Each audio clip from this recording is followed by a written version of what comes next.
ya. Ainasri, ihdinasri.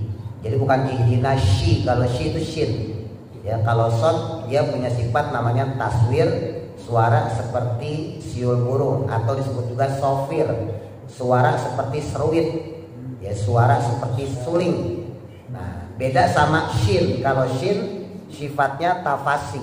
Tafasi itu artinya suara seperti ombak. Kalau shin ya, nah itu shin. Tapi kalau sod enggak, kalau sod suara seperti siul. Ihdinas sirot. Nah kalau di sini ala siratim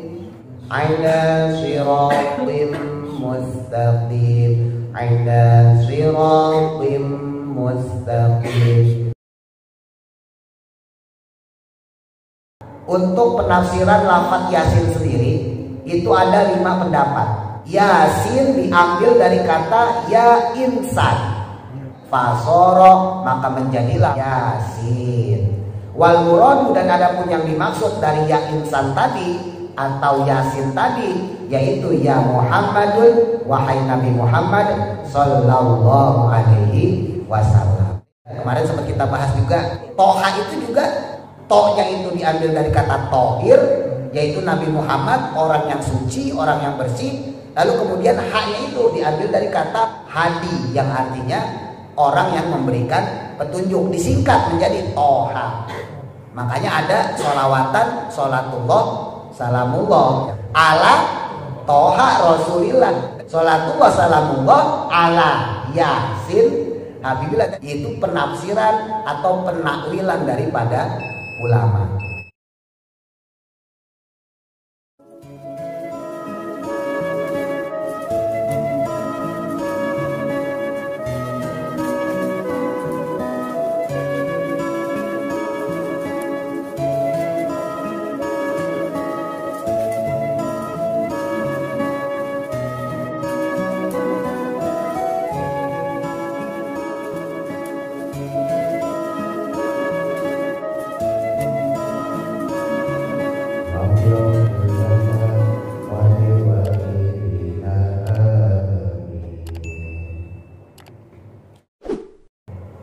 Nah, terus selanjutnya wa idza quri'at, dan ketika dibacakan alal mayyit, di atas mayit, ya, atas jenazah, dibacain surah Yasin, khufifat maka akan diringankan anhu darinya azabul qabri, yaitu azab kuburnya. Tuh. Jadi siapa yang bilang di kuburan gak ada kesunahan baca Yasin? Dalilnya banyak ya Bang, cuman kita jadi kagak tahu. Nah ini salah satu dalilnya. Ada orang di kuburan, misalnya jenazahnya lagi di azab, dibacain surah Yasin, maka diringankan siksanya atau azab kubur yang dialami orang tersebut. In kana, jika adanya dia min ahlil azabi, termasuk golongan yang terkena azab. Wa illa, dan jika tidak, andai kata orang ini bukan orang yang diazab sama Allah, tapi min ahlil khair, dia dapat kenikmatan, ya. Terus keluarganya tetap bacain Yasin, fatakunu, maka adanya dia si mayit tadi itu firohihi, dalam rehatnya, warohatihi, dan dalam istirahatnya, ziyadah, bertambahlah atau mendapatkan tambahan rasa enaknya dia atau rasa nikmatnya dia. Kalau dibilang di kuburan itu seperti orang tidur, maka tidurnya tambah pules. Kalau yang dibacain min ahlil azab, orang yang disiksa, maka azabnya diringankan. Kalau yang dibacain min ahlil khair, termasuk orang yang mendapatkan kebaikan, maka ditambah nikmat kebaikannya di dalam kubur. Nah itu salah satu fungsinya membaca surah Yasin.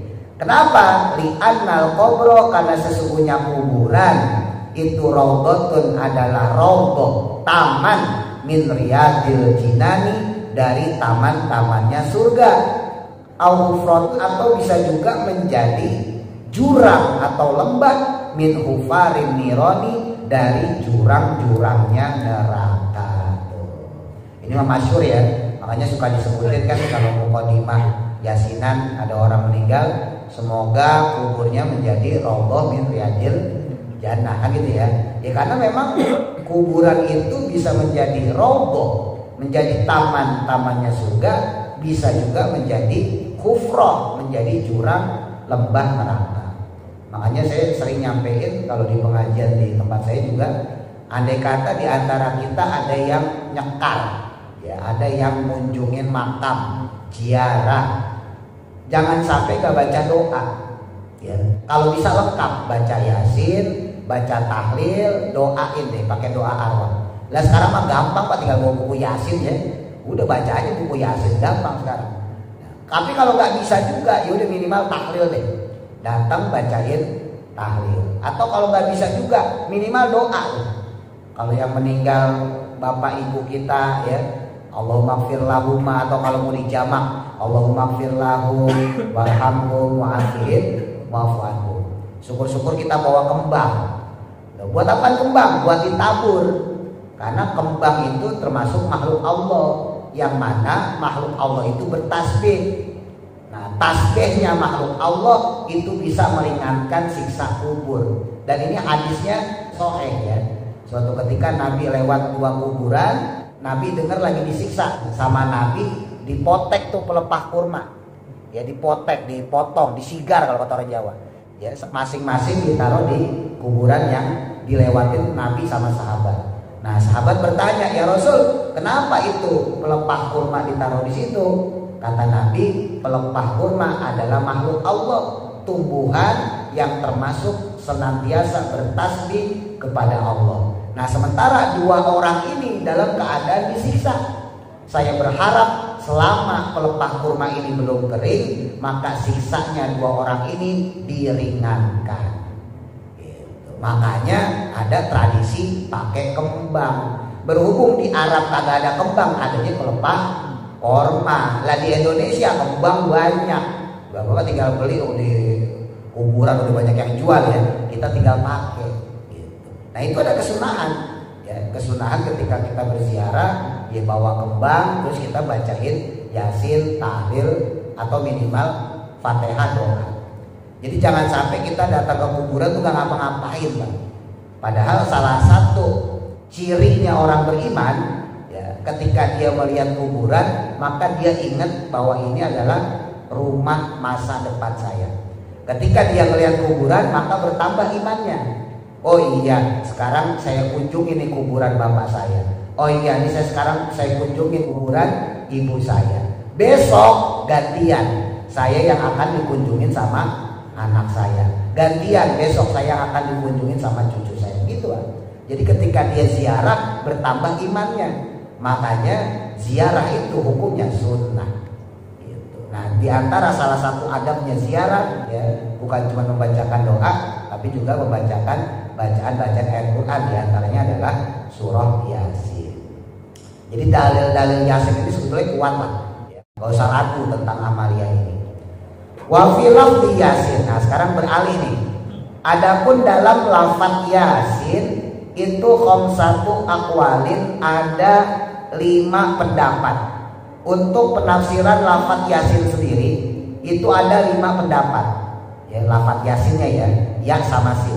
Qala berkata ba'dul mufassirina, sebagian daripada ahli tafsir, Yasin diambil dari kata ya insan.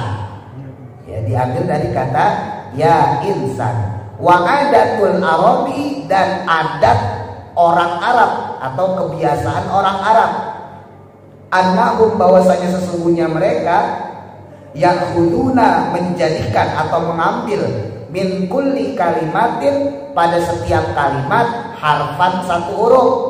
Ya, diambil tuh ya sama sin, ya mewakili ya, sinnya mewakili insan. Sumaya talaffazuna, kemudian mereka melafatkannya atau mengucapkannya bihi, dengan kata yang sudah disingkat tadi. Wa ya'khuduna, dan kemudian mengambil mereka min ya'in nida, dari ya nida. Ya nida itu ya panggilan. Ya huruf ya, wa minal insani, dan dari lafaz insan sinan akan huruf sin. Farokabuhuma, maka kemudian menggunakanlah mereka akan keduanya.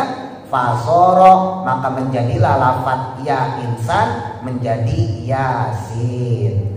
Wal muradu, dan adapun yang dimaksud dari ya insan tadi atau yasin tadi, yaitu ya Muhammadun, wahai Nabi Muhammad sallallahu alaihi wasallam. Ini pendapat yang paling kuat. Nah, terus pendapat yang kedua, wa qala ba'dul mufassirina, dan adapun pendapat sebagian daripada ahli tafsir, al muradu yang dimaksud min hudarinya dari lafaz yasin itu singkatan dari ya sayyidal mursalin. Nah, kalau tadi pendapat pertama diambil dari kata ya insan, sementara pendapat yang kedua diambil dari kata ya sayyidal mursalin. Sayyid artinya pemimpin, mursalin artinya para rasul. Jadi artinya wahai pemimpinnya para rasul. Ya berarti siapa lagi kalau bukan Nabi Muhammad sallallahu alaihi wasallam. Wa qala, dan berkata juga ba'duhum, sebagian mereka para ulama ahli tafsir mengatakan yasin itu ismun adalah isim, ya nama, min asma'il qur'ani, dari nama-namanya Quran. Ada juga pendapat lain mengatakan bahwa yasin itu salah satu nama Al-Quran. Al-Quran punya nama banyak, Pak. Disebut juga Al-Huda. Nah, kayak musola kita nih. Ya, Al-Huda artinya petunjuk. Disebut juga Al-Furqan, artinya pembeda. Disebut juga Al-Bayyinah, artinya penjelas. Ya, kalau di Al-Baqarah disebutin Hudalinas wal bayyinati minal huda wal furqan. Itu diantara nama-nama Quran. Disebut juga Alkitab, ya. Yang sering kita baca tuh alif lam mim dzalikal kitab, kitab yang la raiba fi, tidak ada keraguan. Di situ nggak disebutin Quran, ya, disebutnya Alkitab karena nama lain Al-Quran. Jadi Al-Quran itu punya nama lain banyak. Nah, menurut sebagian ulama Yasin itu juga nama lain dari Al-Quran, gitu ya. Wa qala ba'duhum, dan sebagian ulama lagi mengatakan Yasin, lafaz Yasin itu ismun adalah nama min asma'illahi ta'ala, dari nama-namanya Allah Ta'ala. Nah, sebagian ulama lagi mengatakan oh itu adalah nama-namanya Allah. Wa qala ba'duhum, dan sebagian mereka para ulama ahli tafsir mengatakan Yasin, adapun Yasin itu ismu surati, adalah nama surah. Nah, wa dzakara, dan menuturkan fi tafsiril istirobadi, nama kitab ini kitab al-istirobadi, bahwa sesungguhnya Allah Ta'ala memiliki arba'ata alafi ismin, punya 4.000 nama. Alfu minha, alfun adapun 1000-nya, minha darinya, la ya'rifuhu, tidak ada yang mengetahui, ghairullah ta'ala, selain Allah Ta'ala. Nama lain maksudnya, ya. Yang kita tahu kan Asmaul Husna, Ar-Rahman, Ar-Rahim, Al-Malik, itu ya 99. Nah, ini menurut kitab tafsir Al-Istirobadi, sebetulnya Allah tuh punya panggilan, punya nama lain 4.000. Nah, 1000-nya itu tidak ada yang mengetahui kecuali Allah. Wa alfun, dan adapun 1000-nya lagi, minha dari 4.000 tadi, la ya'rifu, tidak ada yang mengetahuinya, ghairul malaikati, kecuali para malaikat. Wa alfu, dan adapun 1000-nya lagi, fil lauhim mahfud, tertulis di lauhim mahfud. Wa salasu mi'atin, dan adapun 300-nya fit taurati, disebutkan dalam kitab Taurat. Wa salasu mi'atin, dan 300-nya lagi fil injil, disebutkan dalam kitab Injil. Wa salasu mi'atin, dan 300-nya lagi fi zaburi, ditulis dalam kitab Zabur. Wa mi'atun, dan adapun 100-nya min hadarinya fil Qur'ani, di dalam Quran. Tis'atun wa tis'una, jumlahnya 99. Ar-Rahman, Ar-Rahim, Al-Malik, dan seterusnya, ya. Itu totalnya 99. Itu zahiratun, secara zahir, wa wahidun, dan satu, ya, minha daripadanya, khafi, yang mana tak tampak, ya, atau samar, wa huwa, adapun dia al ismul azam, yaitu isim azam. La ya'rifu, ya tidak ada yang mengetahuinya illal anbiya'i, kecuali para nabi, wal mursaluna, dan juga para rasul. Jadi Allah masih menyimpan satu lagi nama lain Allah yang gak ada yang tahu kecuali para nabi dan rasul. Nah itu diantara penafsiran Yasin. Nah jadi Quran itu punya dua sistem penulisan. Kemarin kan kita belajar yang namanya huruf muqatta'ah ya, atau Fatihatus Suwar, yang Yasin, Alif Lam Mim, masih ingat ya, Alif Lam Ra dan sebagainya. Ya, hukum Quran itu ada ayat-ayat muhkamat, ada ayat mutasyabihat. Nah, ayat muhkamat itu misalnya dalil tentang sholat, aqimus sholat, laksanakan sholat, wa atuz zakat, ya, tunaikanlah zakat, gitu ya. Puasa Ramadan yang sering kita dengar, ya ayyuhalladzina amanu kutiba alaikumusiyam, gitu ya. Haji dan seterusnya. Nah, itu namanya ayat-ayat muhkamat, ayat-ayat hukum.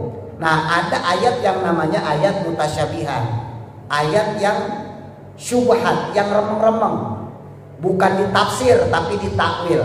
Nah, kemarin sempat saya singgung tuh. Ada ayat yang ditafsir, itu ayat muhkamat. Tapi ada ayat yang ditakwil, dipindahkan makna aslinya untuk memudahkan kita mengerti maksudnya. Ya, pertemuan sebelumnya saya contohin misalnya lafaz Ar-Rahmanu 'alal arsyistawa.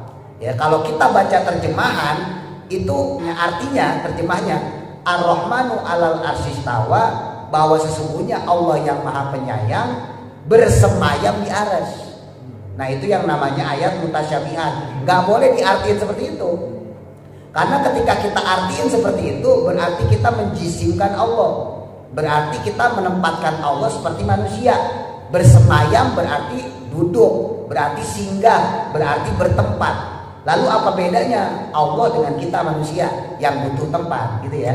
Makanya ditakwil sama ulama bahwa istawa di situ maknanya bukan bersemayam, tapi al-qudrah, yaitu menguasai. Nah, menyambung pertemuan sebelumnya, huruf-huruf muqatta'ah termasuk Yasin, Yasin, Alif Lam Mim, Alif Lam Ra, itu termasuk ayat mutasyabihat. Ya, ayat yang perlu ditakwil. Makanya kalau kita buka tafsir manapun yang ringkas seperti ini Yasin, atau Bapak buka kitab tafsir Jalalain, kita buka misalnya kitab tafsir At-Tabari, ya, kitab tafsir Al-Qurtubi dan sebagainya, setiap ada lafaz Alif Lam Mim, Alif Lam Ra, gitu ya. Termasuk ini Yasin, itu pasti ada dalam kurung wallahu a'lam bimuradi, yang artinya hanya Allah lah yang tahu maknanya. Bukan berarti artinya itu, bukan. Maksudnya ulama itu nggak berani menafsirkan secara letterlock, secara pasti. Apa sih makna Alif Lam Mim? Apa sih makna Alif Lam Ra? Apa sih makna Yasin? Gitu. Ulama hanya bisa mentakwil. Jadi tetap boleh, cuman namanya bukan tafsir, namanya takwil. Sebab kalau tafsir berarti makna asli. Yasin makna asli nggak ada yang tahu. Gitu. Makanya tadi ditakwil yaitu diambil dari kata ya insan. Ada lagi ditakwil dari kata ya sayyidal mursalin. Atau Bapak misalnya buka surah Toha, ya, kemarin sempat kita bahas juga di antara fadilah surah Toha sama surah Yasin ini, ya. Toha ma'anzal dan sebagainya itu, Toha itu juga ditakwil sama ulama yaitu Nabi Muhammad. Tohnya itu diambil dari kata tohir, yaitu Nabi Muhammad, orang yang suci, orang yang bersih. Lalu kemudian haknya itu diambil dari kata hadi, yang artinya orang yang memberikan petunjuk, disingkat menjadi Toha. Makanya ada sholawatan, sholatullah, salamullah yang tadi dibaca tuh, ala Toha Rasulillah. Dari mana kita tahu Rasulillah itu Toha? Kan gitu. Sholatullah, salamullah, ala Yasin Habibillah. Dari mana kita tahu Habibillah itu adalah Nabi Muhammad yang disebut Yasin? Itu penafsiran atau penakwilan daripada ulama. Tapi kendati demikian, walaupun sekarang kita nggak tahu maknanya, apa sih makna aslinya Alif Lam Mim, apa sih maknanya Alif Lam Ra, apa sih makna artinya Yasin dan seterusnya, ya. Tapi kita harus yakin bahwa di zamannya, di zaman Kanjeng Nabi Muhammad SAW itu ayat-ayat seperti alif lam mim, alif lam ra gitu ya.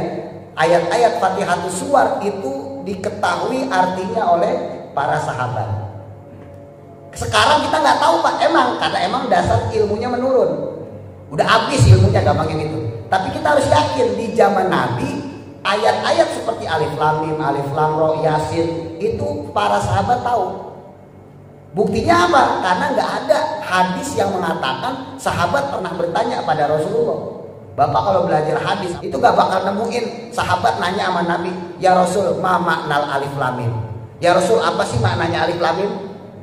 Ya Rasul, ma makna alif lam ra. Ya Rasul, apa sih maknanya alif lam ra? Nggak ada hadis seperti itu. Padahal kan nggak ada artinya ya. Nah itu menunjukkan berarti para sahabat sudah tahu apa itu artinya alif lam mim, apa itu artinya alif lam ra, termasuk ini. Apa artinya itu yasin? Makanya nanti nggak perlu ngejelasin lagi. Kalau sekarang iya kita bakal nanya, apaan sih artinya alif lam mim? Buka kitab. Oh menurut tafsir ini begitu, tarif tafsir begitu. Jadi ada penurunan dari sisi ilmu. Adapun pada zaman Nabi sebetulnya ayat-ayat Fatihatus Suwar atau huruf-huruf muqatta'ah tadi itu sudah diketahui bersama. Gitu ya. Wallahu a'lam. Mudah-mudahan manfaat. Al-Fatihah. A'udzu billahi minasy syaithanir rajim. Bismillahirrahmanirrahim. Alhamdulillah